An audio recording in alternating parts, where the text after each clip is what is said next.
ओम शांति। आज तो मेरे शिव बाबा ब्रह्मा के तनु द्वारा कहते हैं, मीठे मीठे बच्चे। बाबा कहते हैं अब आपको सदा हल्का रहना।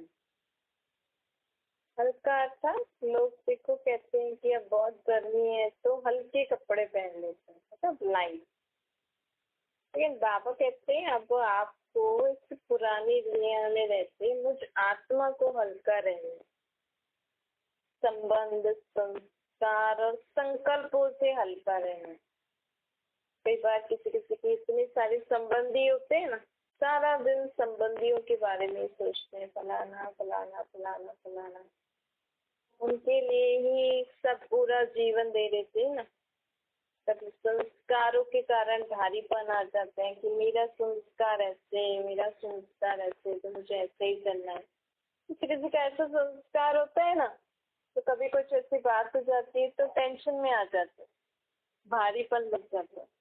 तो मेरे तो ऐसे संस्कार है, मैं कैसे करूँ अब ऐसी सिचुएशन। क्योंकि दुनिया में भी रहना है, अपने संस्कारों को भी परिवर्तन नहीं करना है, तो भारीपन हो जाता है। कभी कभी संकल्पों का भी भारीपन होता है। तो हमारी सोच, मन में ऐसे ऐसे संकल्प चलते हैं कि हम छोड़ना चाहें तो नहीं छोड़ सकते। तो बाबा कहते हैं अब इस रीति से हल्का बनो, हल्का बनो। संबंध, संस्कार, संकल्प, अपने भी औरों के भी। कभी कभी औरों के भी संस्कारों को देख के हमारा भारीपन हो जाता है ना, हम टेंशन में आ जाते हैं। बच्चों की, संबंधियों की, या उनके सोच विचार जैसे चलते हैं उसके लिए भी भारीपन आ जाते हैं कि देखो कैसे सोचते हैं, कैसे करते हैं। सबसे हल्कापन चाहिए ना। मुझे अपने सिवा संस्कार, संबंध, संस्कार, संकल्पों के कारण भारीपन अनुभव करना है, ना औरों के कारण। अब इससे है ना, हम क्या हो जाते हैं, जैसे जैसे हम हल्के हो जाते हैं ना, तो हमें सब हमें प्यार करने लगते हैं। कभी कभी हम भारी हो जाते हैं ना किसी किसी पे, नहीं आपका ये संस्कार अच्छा नहीं है, अब हम आपसे संबंध नहीं रखेंगे, आपसे बात नहीं करेंगे, आप ऐसे हो वैसे हो। ठीक है, उसका जो संस्कार है होने दो। नहीं, हम उनसे हाँ हाँ वो आए तो बात करो, उनके प्रति शुभ भावना, शुभकामना रखो।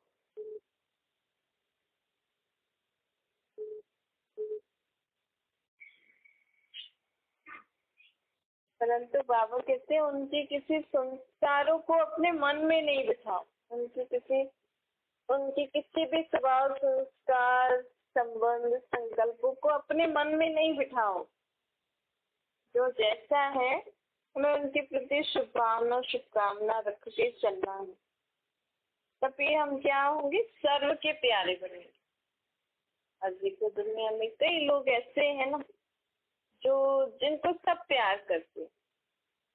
अब देवी देवताओं को सब प्यार क्यों करते हैं, भगवान को सब प्यार क्यों करते हैं? भगवान नहीं देख रहा है दुनिया में आप हम सब क्या क्या कर रहे हैं। देखते हुए भी बाबा जैसे नहीं देखते, क्योंकि बाबा क्या देखते हैं, हमारे अंदर अच्छाई देखते। बाबा हमें हमें अच्छे स्वरूप में देखते हैं। बाबा की हमारे प्रति अच्छी भावना है, तो ऑटोमेटिकली न चाहते हुए भी हम, भले हम भगवान का कहना नहीं मान रहे, हम कहते हैं ये बात भगवान को अच्छी नहीं लग रही, पर फिर भी हम घड़ी घड़ी भगवान के पास जा रहे हैं। मतलब भगवान हमसे घृणा नहीं कर रहे। भगवान हमें देखते हैं, कहते हैं आज नहीं तो कल हमारे बच्चे सुधर ही जाएंगे। इसलिए क्योंकि बाबा हल्के रहते हैं ना, भगवान देवी देवता है हल्के रहते हैं, इसीलिए तो सब लोग उनको प्यार कर रहे हैं। तो बाबा कहते हैं ऐसे आप भी इस दुनिया में रहते हुए हल्के रहो। अभी समय ऐसा है, अभी हम किसी को भी दोषी नहीं ठहरा सकते कि आप ऐसा क्यों कर रहे हो, आप ऐसा नहीं करो, आप ऐसा नहीं सोचो, आप ऐसा अपने संस्कारों को परिवर्तन करो। अभी समय है फरिश्ता बनने का। फरिश्ता अर्थात सबको ब्लेस करने, ब्लेसिंग देने का समय है अभी। अभी हमें किसी के भी स्वभाव, संस्कार तरफ अपने आप को टेंशन में या परेशान नहीं करना। अभी हमें सबको देना है। क्या देना है? ब्लेसिंग देना है। कोई फरिश्ता कहते हैं। फरिश्ता अर्थात जो देह की दुनिया संबंधों सपने आते हुए भी, दुनिया में रहते हुए भी उनसे आकर्षित ना हो, उनके प्रति अपने जीवन में बोझ न ले, उनको ब्लेसिंग दे। तो बाबा कहते हैं इसी रीति से हम क्या बन जाएंगे। देखो हमें तो पता ही है ना फलाने फलाने में क्या है, हमें खुद के बारे में भी पता है। खुद के ऊपर भी ब्लेसिंग दो, खुद को भी ब्लेस करो, क्योंकि अब समय है बाबा से लेने का। इसलिए तो बाबा आए हैं ना। बाबा कहते हैं अब अपने को आत्मा समझो और मुझे निराकार रूप में याद करके अपने अंदर जो गुण शक्ति और ज्ञान की आपको कमी लगती है उसको भरते जाए। फरिश्ता अर्थात सभी का प्यारा, उसको हर एक कहे कि ये मेरा है, अपनापन महसूस हो। घर में भी कई लोग ऐसे होते हैं ना जो सबके ऊपर अधिकार, मतलब सबका उनके प्रति अधिकार होता है। ये मेरी माँ है, मेरी दादी है, मेरा फलाना फलाना। लेकिन हम जैसे अपनों के लिए ऐसा मेरा, जो सब लोग आपको मेरा मेरा करते हैं, ऐसे सर्व के लिए भी करना चाहिए, ताकि सब आपको बोले कि नहीं ये हमारी है। आप कहीं भी किसी भी रिलेटिव के पास जाओ तो उनको अनुभव हो कि ये हमारी है। कब होगा? जब हम सदा हल्के रहेंगे, उनके संस्कार, उनके संकल्प, उनके स्वभाव तो देखते हुए भी उनके प्रति ब्लेस करेंगे। तो बाबा कहते हैं इस रीति से हमें फरिश्ता बनना है, कभी भी देह अभिमान में नहीं आना। देहभान और देह अभिमान से हम दूसरों से दूर ही हो जाते हैं। कई बार होता है ना, अभिमान आ जाता है, मैं कोई कम थोड़ी हूँ, मैं, मेरे अंदर कितनी विशेषताएं हैं, मैं ये नहीं कर सकती क्या, मेरी कला, मेरी हैंडलिंग, मेरा काम करने का तरीका, ऐसे ऐसे करके ना हम अपने अभिमान वश भी आ जाते हैं, तो इससे भी काफी दूर हो जाते हैं। देहभान और देह अभिमान। देहभान मतलब अपना देह का भान होना, देह अभिमान मतलब देह के संबंध पदार्थ वस्तु का अभिमान होना, से हम लोगों से दूर हो जाते। भले आप देह अभिमान वश कहो मेरे बच्चे, मेरे घर, मेरी कार, लेकिन फिर अब वहां तक ही सीमित रहोगे ना। लेकिन अब हमें क्या बनना है? देवता। देवता अर्थात सर्व को देने वाला। कभी भी आप लक्ष्मी नारायण के मंदिर, राधे कृष्ण के मंदिर में सब लोग जाते हैं, छोटे बड़े सब जाते हैं ना। लक्ष्मी नारायण से थोड़ी बोलेगा मेरा तो मंदिर इतना अच्छा है, गरीब लोग नहीं आओ, या ऐसे जो भी झूठ पाप करता हो। मंदिरों में सब लोग जाते हैं, पता है हम झूठ बोलते हैं, हम पाप करते हैं, फिर भी अंदर रहते हैं नहीं ये तो हमें क्षमा कर देंगे, ये तो जानते हैं ना मैं झूठ बोलता हूँ, मेरी आदत है। देखो क्यों? तो वो उनसे घृणा नफरत नहीं करती, उनको लगता है कि नहीं ये नहीं करेंगे क्योंकि ये भगवान है ना, ये मुझे क्षमा कर दे। वैसे ही हमें अभी से ही बनना है। देवता बनने से पहले फरिश्ता बनना होता है। अभी से ही हमें फरिश्ता बनना है, अपनेपन की महसूसता देनी है। क्रोध का अंश भी नहीं होना चाहिए। क्रोध के साथ फिर कभी कभी रोग भी हो जाता है, रोग भी नहीं होना चाहिए। तो वहाँ पर कहते हैं फरिश्ते बनने से अशरीरी स्थिति भी आ जाएगी, क्योंकि अभी हमें देह से न्यारी आत्मा भी समझना है ना। तो जैसे जैसे हम सबको ब्लेसिंग, सबको एक आत्मिक स्वरूप में देखते जाएंगे तो हमारी भी अशरीरीपन की स्थिति आ जाएगी। सदा हमारा चेहरा, दिल खुश रहना चाहिए, चेहरा सदा खुशी वाला रहना चाहिए। चिंतन वाला चेहरा नहीं होना चाहिए। चिंता वाला चेहरा चलते चलते दिल शिकस्त भी हो जाते हैं। दिल खुश की बजाय दिल शिकस्त कभी नहीं बनना। अब हमें सदा ये याद रखना है कि मुझे अपना चेहरा सदा खुशनुमा रखना, चिंता वाला नहीं रखना। क्यों? क्योंकि दुनिया में बहुत सारे लोग चिंता करने के लिए बैठे हैं ना। हमने तो अपनी सारी चिंताएं किसको दे दी? बाबा को दे दी ना। तो हमें अब किस किस बात की चिंता है? अगर आपको भी किसी बात की चिंता है तो बाबा को दे दो। आप सदा चिंताओं से मुक्त रहो। क्यों? क्योंकि अब हम किसके बने हैं? अब हमने बाबा को पहचाना, मतलब हमने भगवान को पहचाना। भगवान जो देता है वो आप ले रहे हो, लेकिन भगवान तो सबके लिए देता है ना। तो आपके पास जो भगवान का आ रहा है वो औरों के लिए भी तो है। लेकिन हम अभी तक अपनी चिंताओं में, दुख में, परेशानी में रहेंगे, अभिमान में रहेंगे। तो हमें जो बाबा दे रहे हैं वो हम औरों को दे नहीं सकेंगे। लेकिन बाबा कहते हैं तुम मेरे बच्चे बने हो तो मेरा जैसा काम करना चाहिए ना। अब देखो दुनिया में भी माँ बाप जो काम करते हैं, माँ बाप भी चाहेंगे ना बच्चे हमारे जैसा ही व्यवहार करें, हमारे जैसे ही चाल चलन चले, हमारे जैसे ही सब कुछ करें। तो बाबा का भी हम बच्चा बने हैं, बाबा का भी हमने हैंड पकड़ा है। बाबा को सब लोग भगवान के नाम से याद करते हैं। हर धर्म वाला बाबा को याद करते हैं अलग अलग नाम से, लेकिन रूप निराकार ही होता है। नाम अलग अलग बना दिए, नाम अलग अलग रख दिए, रूप अलग अलग बना दिए, लेकिन उनका असली रूप निराकार नाम शिव। और उनको हमने पहचाना है तो दाता के बच्चे बन गए ना। तो दाता के बच्चे बन के अगर हम अभी भी औरों को दान नहीं देंगे तो फिर हम दाता के बच्चे कैसे बनेंगे? फिर तो बाबा कहते हैं नहीं, अब तुम मेरे बच्चे बने हो तो तुम सदा खुश रहो। अपनी सारी दुख परेशानियां ना मुझे दे दो और उसके बदले तुम क्या रहो? खुश रहो। सदा तुम्हारा दिल खुश रहे, खुशनुमा चेहरा रहे। इससे क्या होगा? और आत्माओं को हमारे द्वारा बाबा सुख, शांति, खुशी का दान दे सकें। क्योंकि बाबा के पास शरीर नहीं है ना, तो हम अब बाबा के हैंड बन गए। हम बाबा के हैंड बन गए ना। भगवान के पास अपना शरीर नहीं। आज देखो छोटे छोटे बच्चे हर धर्म में ना, छोटे छोटे बच्चे ज्यादा भगवान से जुड़ गए। आज जैनियों का धर्म देखो, कितने उनके जो दिशा वाला जो होता है, कितने लोग निकल रहे हैं। वो छोटे छोटे बच्चे निकल रहे हैं, ज्यादा छोटी लड़कियां। क्यों?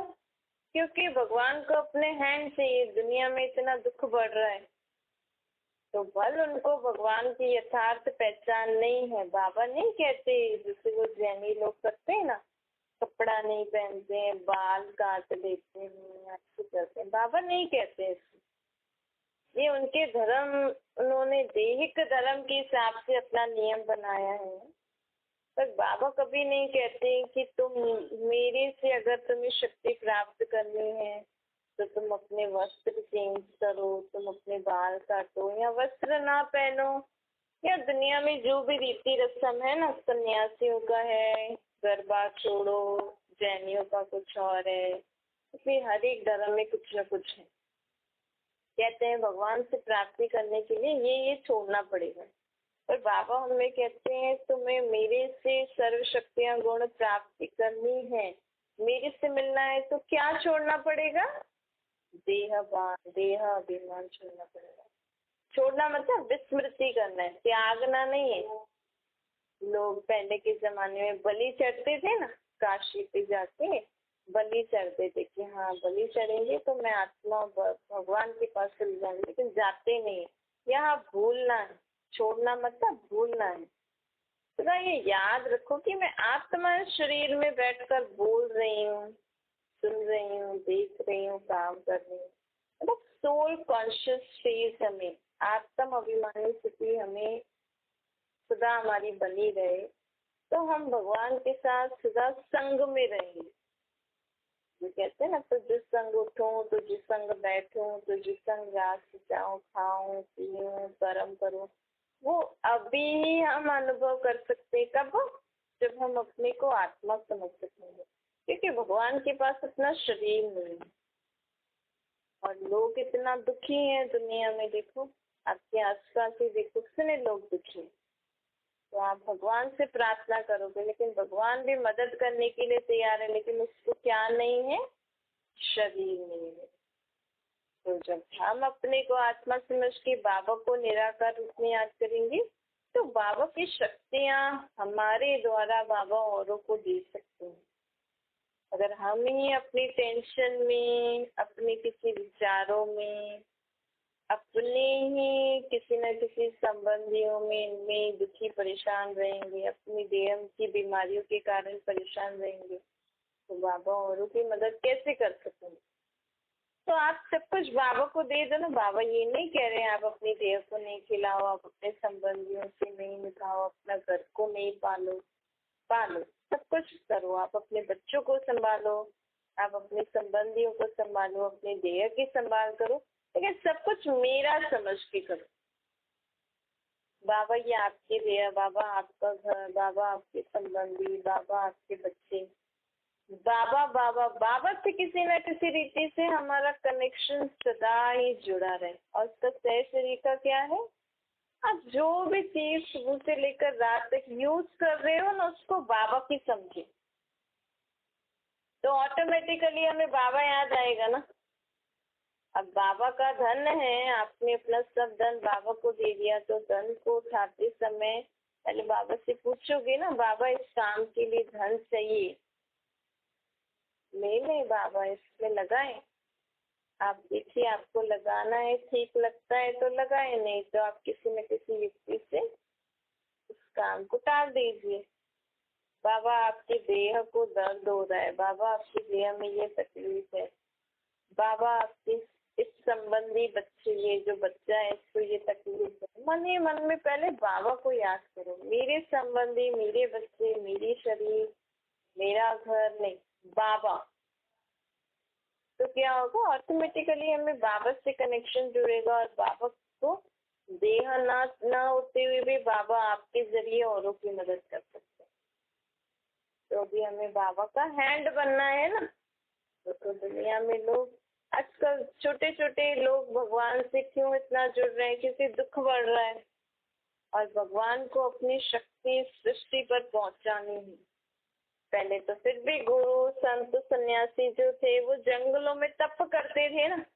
आज आप खुद ही देखो, सब लोग शहरों में आ गए, इतने बड़े बड़े घरों में रह रहे हैं, नाम में उनकी संस्था है। लेकिन आप सोचो, जब हम ऐसा बनाते रहते हैं ना घर आदि चीजें, तो मोह तो आ ही जाता है, लोभ भी आ ही जाता है, उसके पीछे ये सारे विचार धीरे धीरे आ ही जाते हैं। इस कारण उनका भी बुद्धि योग भगवान से नहीं लग रहा है, इसीलिए सृष्टि पर दुख बढ़ रहा है। इसीलिए बाबा स्वयं इस सृष्टि पर आके हमें अपनी पहचान दे रहे कि अपने को आत्मा समझो और मुझे निराकार रूप में याद करो। पहले लोग बूढ़े हो जाते थे तो 60 वर्ष की आयु के बाद आश्रमों में जाके भगवान का नाम लेते। आज देखो सब बूढ़े लोग घर में बैठे, गृहस्थी में रहोगे तो ऑटोमेटिकली नजर तो जाएगी फिर, ये क्या कर रहा है, ये क्या कर रहा है, कैसे हो रहा है। गृहस्थी में आपका मोह तो अटका ही हुआ है ना, आप कितना भी भगवान का नाम जपो नहीं जप सकते, क्योंकि बुद्धि से हटाना है ना। बाबा ये नहीं कह रहे घर बार छोड़ो, लेकिन पहले छोड़ के चले जाते थे तो वो माहौल था, लेकिन अब माहौल नहीं है। अब आप घर में ही बैठे हो, तो बाबा हमें अब ये तरीका सिखाने हैं कि आप गृहस्थ में रहते हुए भी अपने को आत्मा समझो, मुझे निराकार रूप में याद करो। भले आप घर में रह रहे हो, लेकिन सब कुछ मेरा समझ के यूज करो। तो आप घर गृहस्थ में रहते हुए भी जैसे तो भगवान के ही बने हुए हो। घर को छोड़, बाबा कुछ भी छोड़ने के लिए नहीं कहते, सिर्फ क्या कह रहे हैं, देहाभान को भूलो, देह अभिमान को भूलो, अपने को आत्मा समझो और मुझे निराकार रूप में याद करो। और कुछ भी ऐसा भगवान से प्राप्ति करने के लिए जो लोग आजकल कर रहे हैं ना, ये हर धर्म में जो बाबा कभी नहीं कहते ये करो। कितना दुख दुख भी तो होता है ना। बाबा ये भगवान थोड़ी बोलेगा मेरे से प्राप्ति करने के लिए तुम देह को दुख दो, ऐसा बोलेंगे? भगवान बोलेगा मेरे खातिर अगर तुम इतना धूप में नंगे पांव पैदल जाओगे तो मैं तुम्हारी मनोकामना पूरी करूंगा। सब बोलेंगे भगवान। कहा हम भगवान को तो मात पिता हम बालक तेरे करे, फिर हम उनके ऊपर ऐसी बातें क्यों डाल रहे? तो ये जो भी बताने वाले हैं, जो भी करने वाले हैं, उनके ऊपर भी तो पाप पड़े चढ़ेगा ना।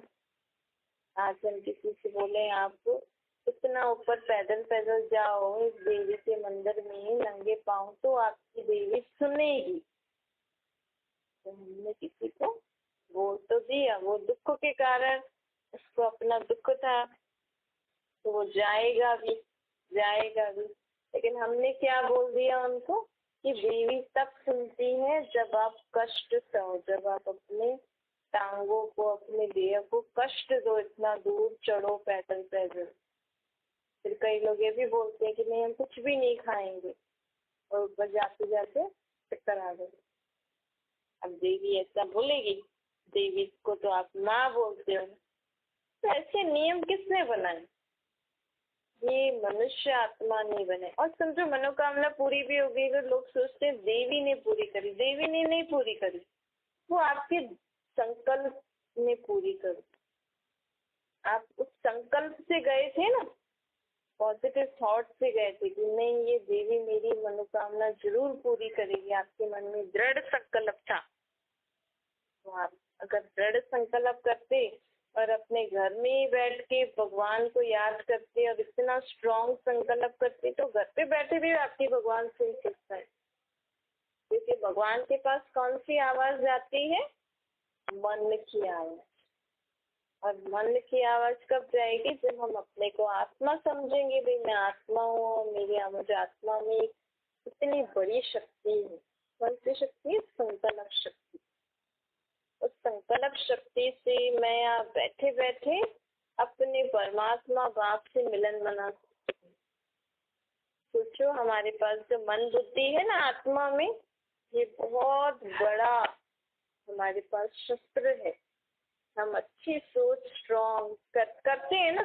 कहते भी तो है लोगों को, जब पढ़ाई पढ़ते कहते हैं ना अच्छे से मन से पढ़ाई करो, बुद्धि लगा के पढ़ाई करो और अपने ऊपर कॉन्फिडेंस रखो। नहीं मुझे करना ही है, मैं करके दिखाऊंगा।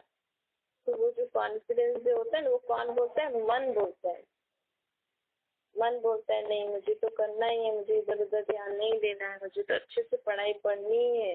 बुद्धि लगा के पढ़ो, मतलब बुद्धि भी उसमें लग जाती है। तो मन और बुद्धि जब साथ में मिलके पढ़ते हैं ना, मन इधर उधर नहीं जाता है, पढ़ाई में जाता है। और जो बातें हम पढ़ रहे हैं वो बुद्धि में स्टोर होती जा रही है और कोई बात स्टोर नहीं हो रही, तो ऑटोमेटिकली लोग फिर समय पे एग्जाम होगा तो मन और बुद्धि से याद आ जाएगा ना सब कुछ। तो वही हम करते हैं भक्ति में भी। क्या करते हैं?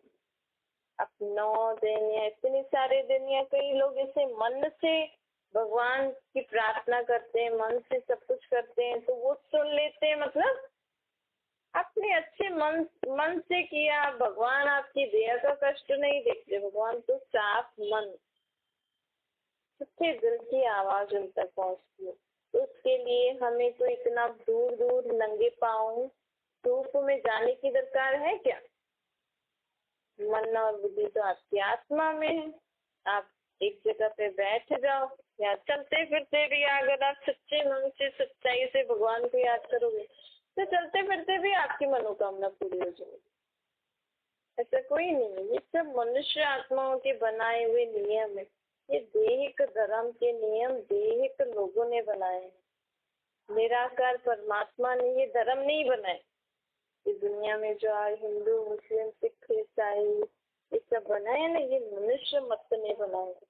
बाबा ने तो सिर्फ एक ही आदि सनातन ब्राह्मण धर्म और आदि सनातन देवी देवता धर्म की स्थापना की, जो कि पवित्र सुख शांति वाला धर्म। उस धर्म में कोई मेहनत नहीं है, कोई दुख नहीं है, आराम से आत्मा अपने पवित्रता के बल से सुख शांति से रहती है।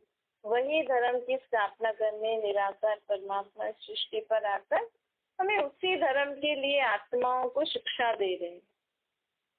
कि अब अपने को आत्मा समझ के मुझे निराकार रूप में याद करके ना अपने अंदर शक्तियां भरो, अपने अंदर ज्ञान गुण शक्तियों की धारणा करो। देह को कष्ट नहीं दो, देह को सुलाओ खिलाओ पिलाओ, उसको जो चाहिए दो। तो क्या सब कुछ कैसे करना है? आत्मिक स्वरूप में। आपको नहीं होता है, आप लेटे लेटे भी बाबा को याद करो, लेटे लेटे भी बाबा की मुरली सुनो पढ़ो, क्योंकि शरीर लेटा है ना, आत्मा थोड़ी लेती है। आत्मा तो सदा चैतन्य शक्ति है ना। आत्मा में जो मन बुद्धि है, आप कानों से सुन रहे हो आंखों से पढ़ रहे हो, मन बुद्धि तो एक्टिव है ना। इसीलिए बाबा कहते हैं सिर्फ जागृत अवस्था होनी चाहिए। फिर आप चाहे टीका लगा के बैठे हो या लेटे हुए हो या कैसे भी बैठे हुए हो, इसमें है मन बुद्धि अलर्ट होनी चाहिए। पढ़ाई भी देखो ऐसे ही करते हैं ना, कई लोग लेटे लेटे पढ़ाई पढ़ते हैं, लेकिन मन बुद्धि एक्टिव हो तो लेटे लेटे पढ़ते भी नंबर 1 आ जाते हैं। तो हम सोचते हैं तो सारा दिन सोता ही रहता तो इसके इतने से मार्क्स कैसे आ गए? वो लेटे लेटे मन बुद्धि थोड़ी लेटा है सोया है, उसका मन बुद्धि तो एक्टिव है ना।